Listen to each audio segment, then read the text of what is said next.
Le système traditionnel de soins et services de santé mentale et psychiatrique, que le rétablissement met fondamentalement en question, est très standardisé, très codifié et, ça se comprend, très réglementé.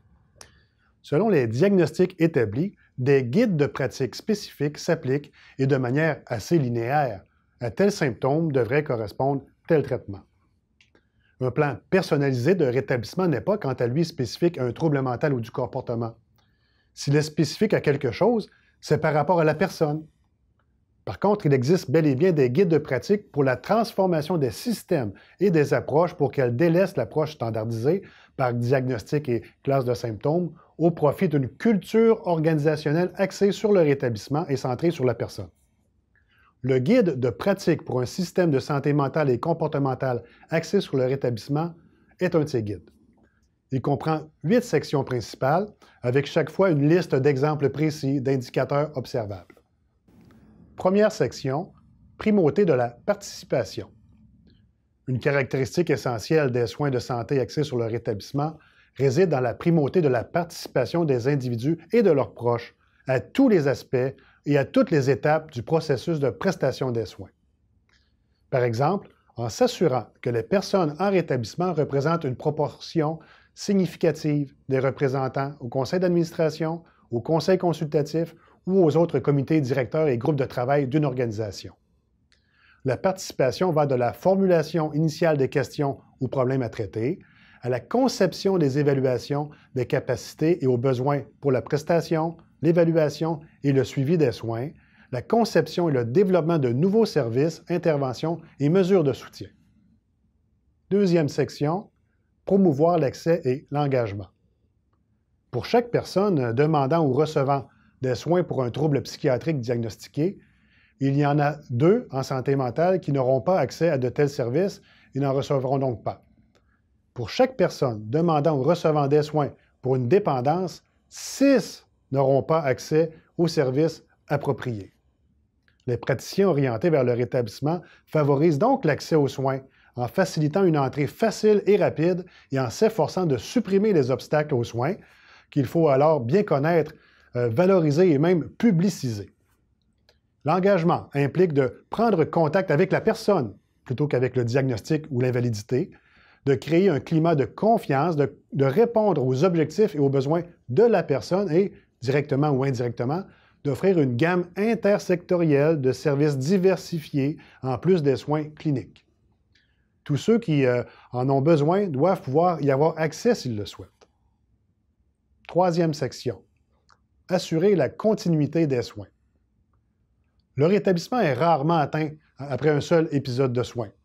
Les praticiens ainsi que les personnes en rétablissement, les familles et les décideurs doivent reconnaître qu'il n'existe pas de solution miracle en la matière.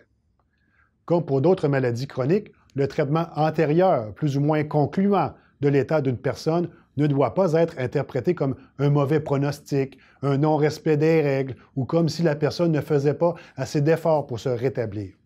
Les rechutes liées à l'utilisation de substances psychoactives et l'exacerbation des symptômes psychiatriques doivent être considérées comme une preuve supplémentaire de la gravité de l'état de la personne plutôt que comme un motif de renvoi.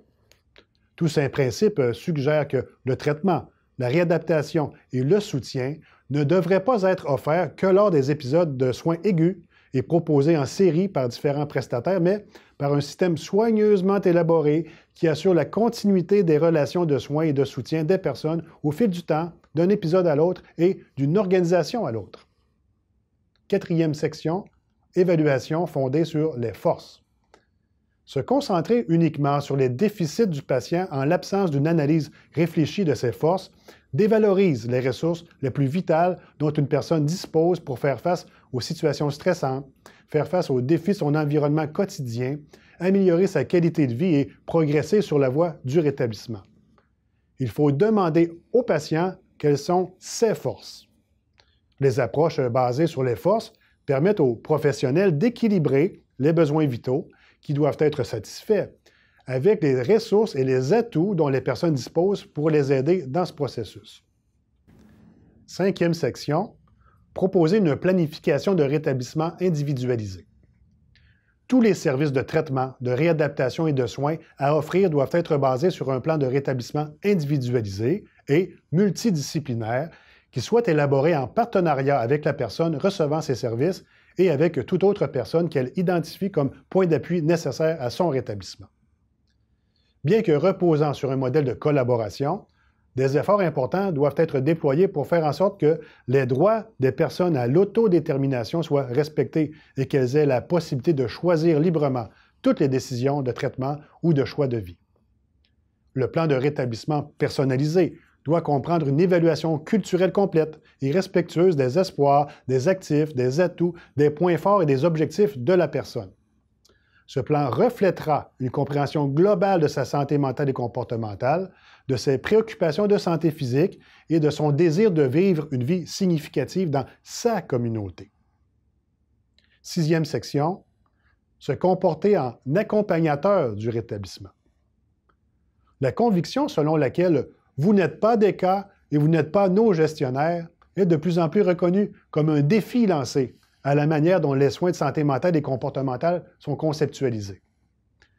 Plutôt que de remplacer les compétences cliniques ou de réadaptation acquises par les praticiens grâce à leur formation et à leur expérience, le modèle d'accompagnement vers le rétablissement fournit un cadre utile grâce auquel ces interventions et stratégies peuvent être conçues comme des outils que la personne puisse utiliser au profit de son propre rétablissement.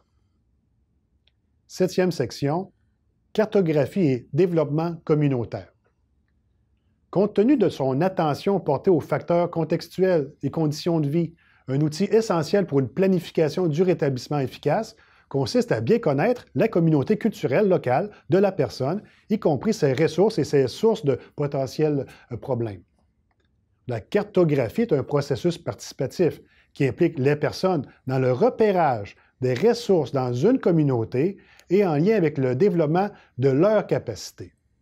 Il peut s'agir d'autres personnes, associations informelles ou institutions officielles, et d'identifier les ressources existantes, inexploitées ou négligées, et d'autres lieux potentiellement accueillants où les contributions des usagers seront les bienvenues.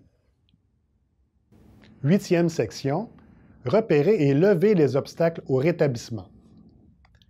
Il existe actuellement des éléments et caractéristiques du système de prestation de services et de la communauté au sens large qui contribuent involontairement à la création et la perpétuation de la chronicité et de la dépendance chez les personnes atteintes de troubles mentaux ou du comportement. La façon dont notre société comprend et interprète ces troubles rend difficile et complique le rétablissement personnel des individus. Les professionnels de la santé mentale et comportementale compétents devraient disposer d'outils et de stratégies pour repérer et lever ces obstacles au rétablissement. Tous ces éléments se combinent en un modèle intégré d'accompagnement vers une culture du rétablissement.